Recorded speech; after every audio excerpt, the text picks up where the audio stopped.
Hello friends, this is Deepali Pathak. I am here to guide you for your class 10th board examination preparation. तो आज की ये हमारी video है class 10th के students के लिए बेस्ट स्ट्रेटेजी मैं लेकर आई हूँ। ये आपको फॉलो करनी है। अब ये आपको फॉलो क्यों करनी है? क्योंकि यही स्ट्रेटेजी फॉलो करके मैंने क्लास 10th में 96% अचीव की है।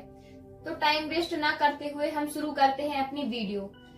हमारी आज की स्ट्रेटेजी में पॉइंट नंबर 1 है टाइम मैनेजमेंट।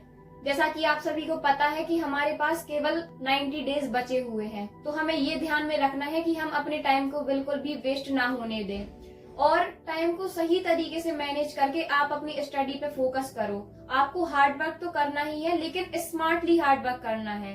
चीजों को अच्छी तरीके से पढ़ना है, लेकिन मतलब रटना नहीं है। चीजों को समझते हुए आगे बढ़ना है। हमारी स्ट्रेटेजी में सेकंड पॉइंट आता है, वो है गोल सेटिंग। अब मैं आपको बताऊं कि आपको अपने गोल किस प्रकार से सेट करने हैं। आपको गोल बनाना है डे हिसाब से, डे 1 में, डे 2 में, डे 3 में। इस प्रकार से आप वीकली अपना एक गोल बनाएंगे और जो भी आपने डे बाय डे पढ़ा है और संडे टू संडे उसका अच्छी तरीके से एनालाइज करेंगे कि मैंने इस पिछले हफ्ते में क्या पढ़ रखा था। और संडे को आपको क्या करना है, जो भी आपने पिछला पढ़ रखा है उसको एक बार एनालाइज करना है और इसके बाद आपको करना है रेगुलर रिवीजन। रिवीजन से आपको क्या पता चल जाएगा कि मैं किस सब्जेक्ट में बहुत अच्छा परफॉर्म कर रही हूँ और किस सब्जेक्ट में मुझे और अच्छा परफॉर्मेंस करने की जरूरत है।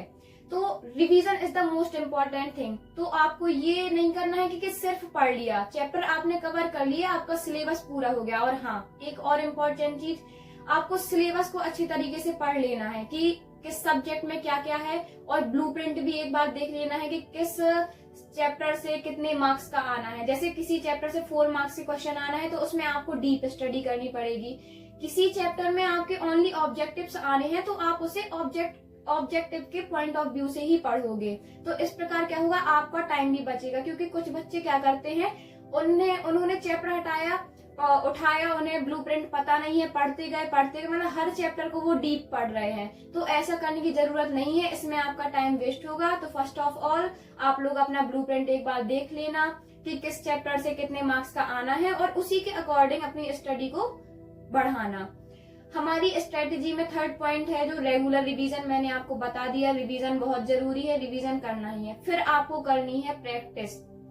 प्रैक्टिस से आपको क्या पता चल जाएगा कि जो भी आपने रिवीजन कर रखा है आप उसे कितने अच्छे तरीके से मतलब बता पा रहे हो। आंसर राइटिंग करोगे तो आपको पता चलेगा मैंने जो भी क्वेश्चंस पढ़ रखे थे, और प्रीवियस ईयर ये क्वेश्चन पेपर पे अपन को बहुत अच्छे से ध्यान देना है, ताकि अगर वो क्वेश्चन आए तो आप उसकी आंसर राइटिंग बहुत अच्छे तरीके से कर सके, उसमें गलती की बिल्कुल भी आपकी संभावना ना रहे।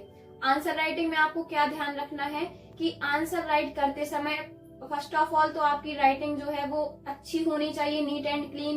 अब अच्छी होनी, किसी बच्चे की बहुत अच्छी होती है, किसी की मतलब राइटिंग ऐसी हो कि टीचर को समझ में आ जाए, और आपकी आंसर राइटिंग में कटिंग ना हो। ये बात का आपको ध्यान रखना है। और जब भी आप आंसर राइटिंग करें तो हेडिंग वो थोड़ी बोल्ड रखे, ताकि टीचर को पढ़ते हुए समझ में आ जाए कि हाँ, बच्चे ने अच्छे से पढ़ा है और वो अच्छे से इसे डिफाइन भी कर पा रहा है। हमारी स्ट्रेटेजी में हम 4 पॉइंट आपका लेते हैं, स्टे हेल्दी। आपको हेल्दी लेना बहुत जरूरी है।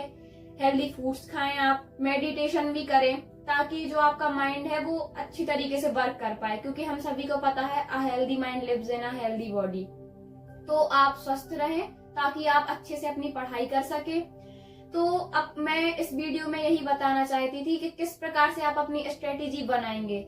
इस स्ट्रेटेजी को अगर आपने फॉलो कर लिया, ये मैंने बहुत ही ब्रीफ की है वीडियो, आगे वीडियो आएंगी। अगर आप इंटरेस्टेड हो तो आप कमेंट करके बता दीजिएगा। मैं आपको टाइम टेबल भी प्रोवाइड कर दूंगी, मैं आपको आंसर राइटिंग भी बताऊंगी कि किस प्रकार से करनी है, सब्जेक्ट वाइज टाइम टेबल भी बता दूंगी।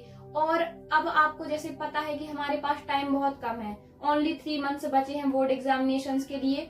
तो आपको ये ध्यान में रखते हुए पढ़ना है कि रिलैक्स बिल्कुल नहीं करना। आपको अब 6 घंटे तो देने ही पड़ेंगे अपनी स्ट्रेटेजी के लिए, क्योंकि आप ये नहीं कर सकते कि आपने दिन का 2 घंटे पढ़ लिया और हाँ मैंने बहुत पढ़ा। नहीं, आपको हर सब्जेक्ट को 1 आवर देना ही पड़ेगा। और मैथमेटिक्स के लिए आप 1 से 2 घंटे भी दे सकते हैं, ताकि आप अच्छा परफॉर्म कर पाए। और कोशिश कीजिएगा कि आप मैथमेटिक्स जो है वो रात में लगाएं, रात में मतलब मैथमेटिक्स को प्रेफर करें। और जो भी लर्न करने वाले सब्जेक्ट हैं तो उसको आप ध्यान रखिएगा कि सुबह पढ़ें, क्योंकि सुबह हमारा माइंड फ्रेश रहता है, हमें चीजें अच्छे से याद होती हैं।